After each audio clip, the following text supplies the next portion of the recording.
আসসালামু আলাইকুম, শুভ সকাল। নবকুমার ইনস্টিটিউশন ও ডক্টর শহীদুল্লাহ কলেজের নবম ও দশম শ্রেণীর বিজ্ঞান বিভাগের শিক্ষার্থীদের আজকের এই অনলাইন ক্লাসে আমন্ত্রণ জানাচ্ছি আমি এম.এ. সাইদ। আজকের বিষয়বস্তু বিজ্ঞান। প্রথমেই বলেছি, এখন চলে আসি আমাদের মূল বিষয়বস্তুতে। উন্নততর জীবনধারা। বিষয়বস্তু উন্নততর জীবনধারা। যেসব আহার্য বস্তু বৃদ্ধি সাধন, শক্তি উৎপাদন এবং ক্ষয়পূরণ করে, এক কথায় দেহের পুষ্টি সাধন করে, তাকে বলা হয় খাদ্য। আমি আবারও বলছি, যেসব আহার্য বস্তু বৃদ্ধি সাধন, শক্তি উৎপাদন এবং ক্ষয়পূরণ করে, এক কথায় দেহের পুষ্টি সাধন করে, তাকে বলে খাদ্য। তবে আমরা অনেকেই অনেক সময় বলে থাকি, যাহাই খাই তাহাই খাদ্য, বা যা খাই তাহাই খাদ্য। কথাটা একেবারেই সঠিক নয়। ভুল ক্রমেও আমরা যেন খাদ্যের সংজ্ঞায় এটা না বলি। আমি খাদ্যের সংজ্ঞা আবারও বলছি, যেসব আহার্য বস্তু বৃদ্ধি সাধন, শক্তি উৎপাদন, ক্ষয়পূরণ করে, এক কথায় দেহের পুষ্টি সাধন করে, তাকে বলে খাদ্য। এবার চলে আসে পুষ্টি।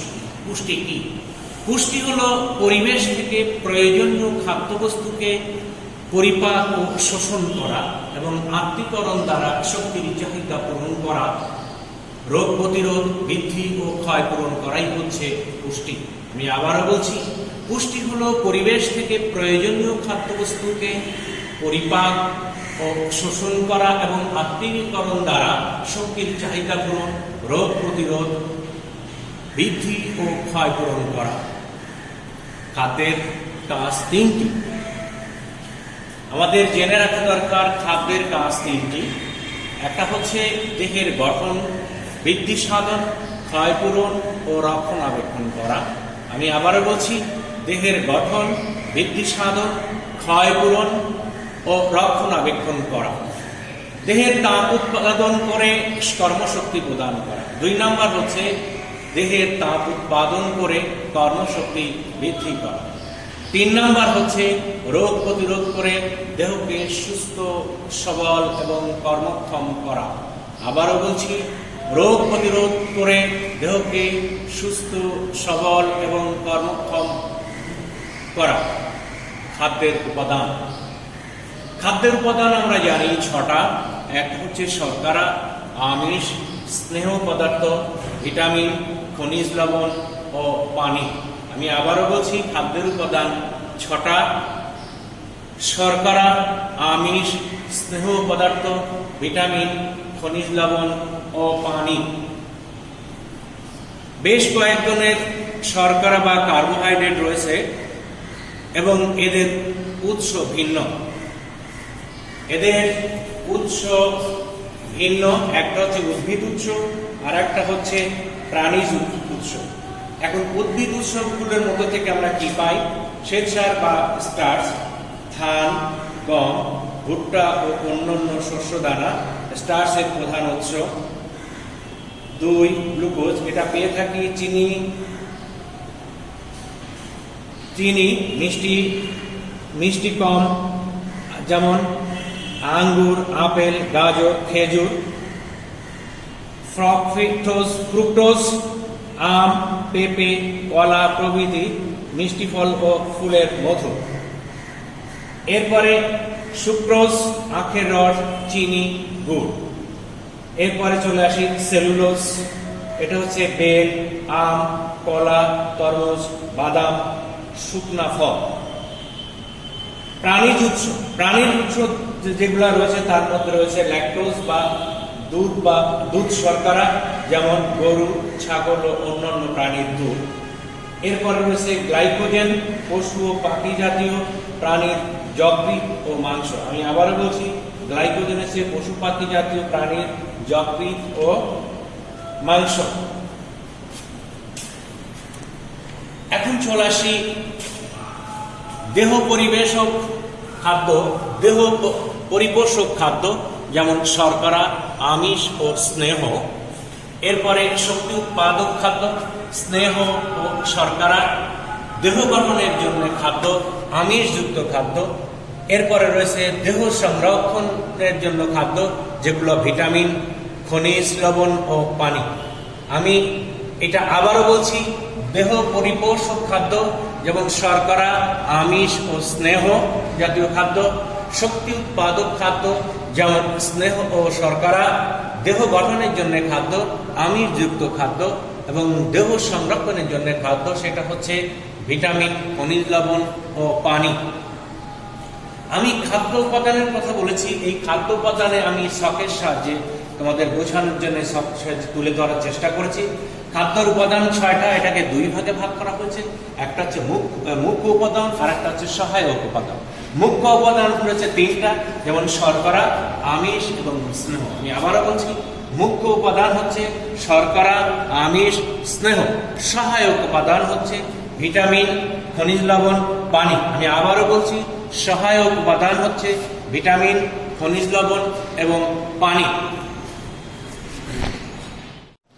সুপ্রিয় শিক্ষার্থীবৃন্দ, এখন চলে আসি আমাদের খাদ্য উপাদানের। একটা হচ্ছে আমিষ বা প্রোটিন। আমিষ বা প্রোটিন নিয়ে আমি সংক্ষিপ্ত আকারে এখন আলোচনা করব। চলে আসি আমিষ বা প্রোটিন। কার্বন, হাইড্রোজেন, অক্সিজেন ও নাইট্রোজেন, এই 4টি মৌলের সমন্বয়ে তৈরি হয় আমিষ। আমি আবারও বলছি, কার্বন, হাইড্রোজেন, অক্সিজেন ও নাইট্রোজেন, এই 4টি মৌলের সমন্বয়ে তৈরি হয় আমিষ। মনে রাখবে, আমি আবারও বলছি, কার্বন, হাইড্রোজেন, নাইট্রোজেন, অক্সিজেন, এই 4টি মৌলের সমন্বয়ে গঠিত হয় আমিষ। শরীরের আমিষ পরিপাক হওয়ার পর সেগুলো অ্যামাইনো অ্যাসিডে পরিণত হয়। মানুষের শরীরে 20টি অ্যামাইনো অ্যাসিড পাওয়া গিয়েছে। আমি আবারও বলছি লাইনটা, শরীরে আমিষ পরিপাক হওয়ার পর সেগুলা অ্যামাইনো অ্যাসিডে পরিণত হয়। মানুষের শরীরে পর্যন্ত 20টি অ্যামাইনো অ্যাসিড পাওয়া গিয়েছে। অ্যামাইনো অ্যাসিড হচ্ছে আমিষ গঠনের একক। মনে রাখতে হবে, অ্যামাইনো অ্যাসিড হচ্ছে আমিষ গঠনের একক। আমিষ সাধারণত 2 প্রকার, একটা হচ্ছে প্রাণীজ আমিষ, আর একটা হচ্ছে উদ্ভিজ্জ আমিষ। যে সমস্ত আমিষ আমরা প্রাণী থেকে পাই সেগুলিকে বলা হয় প্রাণীজ আমিষ। যেমন আমরা বলতে পারি মাছ, মাংস, দুধ, ডিম ইত্যাদি। আবার যে সমস্ত আমিষ আমরা উদ্ভিদ থেকে পেয়ে থাকি সে সমস্ত আমিষকে আমরা বলবো উদ্ভিজ্জ আমিষ। উদ্ভিজ্জ আমিষের মধ্যে রয়েছে ডাল, শিমের বিচি, মটরশুঁটি, বাদাম ইত্যাদি। এখন স্নেহ পদার্থ বা লিপিড। আমিষ সম্পর্কে আমি সংক্ষিপ্ত আলোচনা শেষ করলাম। এখন চলে আসি স্নেহ পদার্থ বা লিপিডে। লিপিড হচ্ছে ফ্যাটি অ্যাসিড এবং গ্লিসারলের সমন্বয়ে স্নেহ পদার্থ গঠিত হয়। আমি আবারও বলছি, ফ্যাটি অ্যাসিড এবং গ্লিসারলের সমন্বয়ে স্নেহ পদার্থ গঠিত হয়। স্নেহ পদার্থ 2 প্রকারের, একটা হচ্ছে প্রাণী স্নেহ আর একটা হচ্ছে উদ্ভিদ স্নেহ। প্রাণী স্নেহ হচ্ছে যে সমস্ত স্নেহ পদার্থ জাতীয় খাবার আমরা প্রাণী থেকে পেয়ে থাকি সেগুলোকে বলা হয় প্রাণী স্নেহ, যেমন চর্বি সহ মাংস, মাখন, ঘি, দুধ, পনির ইত্যাদি। উদ্ভিদ স্নেহ। উদ্ভিদ স্নেহ হচ্ছে যে সমস্ত স্নেহ পদার্থ জাতীয় খাদ্য আমরা উদ্ভিদ থেকে পেয়ে থাকি সেগুলোকে বলা হয় উদ্ভিজ্জ স্নেহ, যেমন সরিষা, সয়াবিন, তিল, তিসি ইত্যাদি। এখন স্নেহ পদার্থের কাজ, কি কি কাজ করে এই স্নেহ পদার্থ? স্নেহ পদার্থ আমাদের শরীরের বহুবিধ কাজ করে, তার মধ্যে কয়েকটা এখানে উল্লেখ করলাম মাত্র।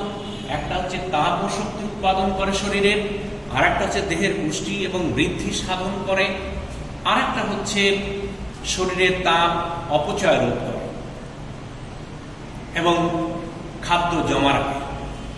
অনেক সময় আমাদের শরীর, আমরা নিয়মিত খাবার খেতে পারি না বিভিন্ন কারণে, কখনো কখনো আমাদের শরীরে কাজের কারণে হোক, জার্নির কারণে হোক, যে কোনো সময় বিশেষ মুহূর্তে আমরা অনেক সময় নিয়মিত খাবার খেতে পারি না। তাই বলে কি ওই খাবারের অভাবে আমরা ক্ষতিগ্রস্ত হব? না, সবসময়ের জন্য স্নেহ জাতীয় পদার্থ আমাদের শরীরে কিছু উদ্বৃত্ত খাদ্য শক্তি জমায় রাখে এবং শক্তির অপচয় রোধ করতে সহযোগিতা করে, রিজার্ভ করে। এছাড়া স্নেহ পদার্থ শরীরের ত্বককে মসৃণ রাখে, সজীব রাখে এবং চর্মরোগ প্রতিরোধ করতে সহযোগিতা করে, যার প্রেক্ষিতে আমাদের স্কিনগুলা মসৃণ থাকে এবং কারোর শরীরের স্কিনগুলা, চর্মগুলা অমসৃণ থাকে। ধরে নিতে হবে তাদের শরীরের ত্বকে, যাদের শরীরের ত্বকে অমসৃণ, তাদের শরীরে স্নেহ জাতীয় খাদ্যের যথেষ্ট অভাব রয়েছে। বিশেষ করে এই সমস্যাগুলো আমরা শীতকালে বেশি অবজার্ভ করি, লক্ষ্য করি, যার প্রেক্ষিতে বাহ্যিকভাবে আমরা শরীরে স্নেহ জাতীয় পদার্থ প্রলেপ দিয়ে শরীরের শুষ্কতার হাত থেকে রক্ষা পাওয়ার চেষ্টা করি।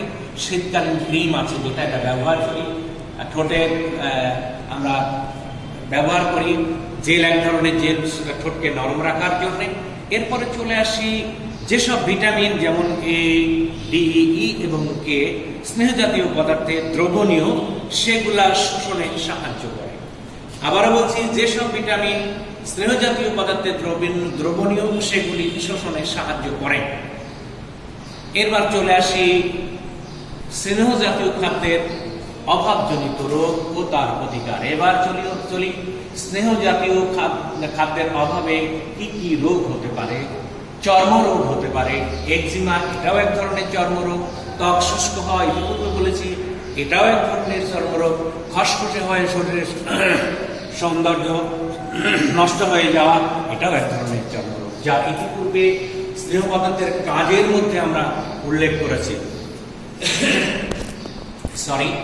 আর প্রতিকার, এই স্নেহ জাতীয় খাবার যদি আমরা নিয়মিত এবং পরিমিত গ্রহণ করি, তাহলে স্নেহ জাতীয় খাদ্যের অভাবজনিত যে সমস্ত রোগ রয়েছে, সে সমস্ত রোগের হাত থেকে আমাদের পরিত্রাণ পাওয়ার সুযোগ আছে। প্রিয় শিক্ষার্থীবৃন্দ, এখন তোমাদের সামনে উপস্থাপন করার চেষ্টা করছি খাদ্য প্রাণ বা ভিটামিন।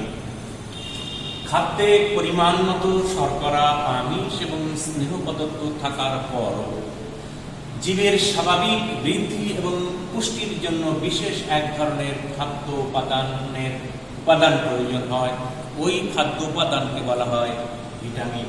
আমি আবারও বলছি, ভিটামিন কি? খাদ্যে বলছি যে ভিটামিন কি? খাদ্যে পরিমাণ মতো শর্করা, আমিষ এবং স্নেহ পদার্থ থাকার পরও জীবের স্বাভাবিক বৃদ্ধি এবং পুষ্টির জন্য বিশেষ এক ধরনের খাদ্যের প্রয়োজন হয়। ওই খাদ্য উপাদানকে বলা হয় ভিটামিন। আমি আবারও বলছি, ভিটামিন কি? খাদ্যে পরিমাণ মতো শর্করা, আমিষ এবং স্নেহ পদার্থ থাকার পরও শরীরের স্বাভাবিক বৃদ্ধি এবং পুষ্টির জন্য বিশেষ এক ধরনের খাদ্যের প্রয়োজন হয়। সেই খাদ্য উপাদানকে বলা হয় ভিটামিন বা খাদ্য প্রাণ। ভিটামিন প্রাণীর স্বাভাবিক বৃদ্ধি এবং শরীর সুস্থ রাখার জন্য অপরিহার্য। আমি আবার বলছি, ভিটামিন প্রাণীর স্বাভাবিক বৃদ্ধি এবং শরীরকে সুস্থ রাখার জন্য অপরিহার্য। স্নেহ পদার্থে দ্রবণীয় ভিটামিন যেমন এ, ডি এবং কে থাকে। আর পানিতে দ্রবণীয় ভিটামিন হচ্ছে ভিটামিন বি কমপ্লেক্স এবং সি। আমি এই দুটো আবারও বলছি, স্নেহ পদার্থে দ্রবণীয় ভিটামিন হচ্ছে এ, ডি, ই ও কে এবং পানিতে দ্রবণীয় ভিটামিন হচ্ছে ভিটামিন বি কমপ্লেক্স এবং ভিটামিন সি। খনিজ পদার্থ এবং পানি। এখন আসি খনিজ পদার্থ এবং পানি। জীবদেহের স্বাভাবিক বৃদ্ধি এবং পুষ্টির জন্য ভিটামিনের মতো খনিজ পদার্থ খুবই প্রয়োজন। খনিজ পদার্থ প্রধানত কোষ গঠনে সাহায্য করে। মনে রাখতে হবে, খনিজ পদার্থ প্রধানত কোষ গঠনে সাহায্য করে। খনিজ পদার্থ কিসে পায়? খনিজ পদার্থ আমরা সাধারণত ফলমূল, শাকসবজি, দুধ, ডিম, মাছ ইত্যাদিতে আমরা খনিজ পদার্থ পেয়ে থাকি। এখন চলে আসি পানি। পানি খাদ্যের একটা প্রধান উপাদান। মানব দেহের জন্য পানি অপরিহার্য। শুধু মানব দেহ কেন, পানি পৃথিবীর প্রত্যেকটা ক্ষেত্রে প্রত্যেকটা জীবের জন্য অপরিহার্য। দেহের গঠন ও আভ্যন্তরীণ কাজ পানি ছাড়া চলতে পারে না। আমাদের দৈহিক ওজনের 60 থেকে 75 ভাগই পানি। আমি আবারও বলছি, এটা মনে রাখা দরকার, আমাদের শরীরের ওজনের মধ্যে 60 থেকে 75 ভাগই থাকে পানি। আর একটা জিনিস মনে রাখা দরকার, বিপাকের ফলে দেহের উৎপন্ন ইউরিয়া, অ্যামাইনো অ্যাসিড ইত্যাদি শরীরের জন্য ক্ষতিকর এবং বিষাক্ত পদার্থ। আবার মনে রাখার জন্য বলছি, বিপাকের ফলে দেহে উৎপন্ন ইউরিয়া, অ্যামাইনো অ্যাসিড ইত্যাদি শরীরের জন্য ক্ষতিকর এবং বিষাক্ত। পানি এই পদার্থগুলোকে ঘাম এবং মলমূত্র সাহায্যে শরীর থেকে বের করে দিয়ে জীবদেহকে সুস্থ সবল সতেজ রাখে। তোমাদের মোটামুটি আমি সংক্ষিপ্ত আকারে খাদ্যের উপাদানগুলো নিয়ে আলোচনা করলাম। তোমরা এখন বাসাতে এই চ্যাপ্টারের উপর সুন্দরভাবে পড়ালেখা করে পরীক্ষার জন্য প্রস্তুতি গ্রহণ করবে এবং ভালো রেজাল্ট করার জন্য মানসিকভাবে তৈরি হয়ে বাসাতে পড়ালেখা করবে। এই বলে আজকের মতো তোমাদের পাঠ্য বিষয়ে আলোচনা শেষ করছি। সবাই সুস্থ থাকো, সুন্দর থাকো, নিরাপদে জীবনযাপন করো, স্বাস্থ্যবিধি মেনে চলো। এই নিয়ে আজকে আমি আমার বক্তব্য শেষ করছি। আল্লাহ হাফেজ।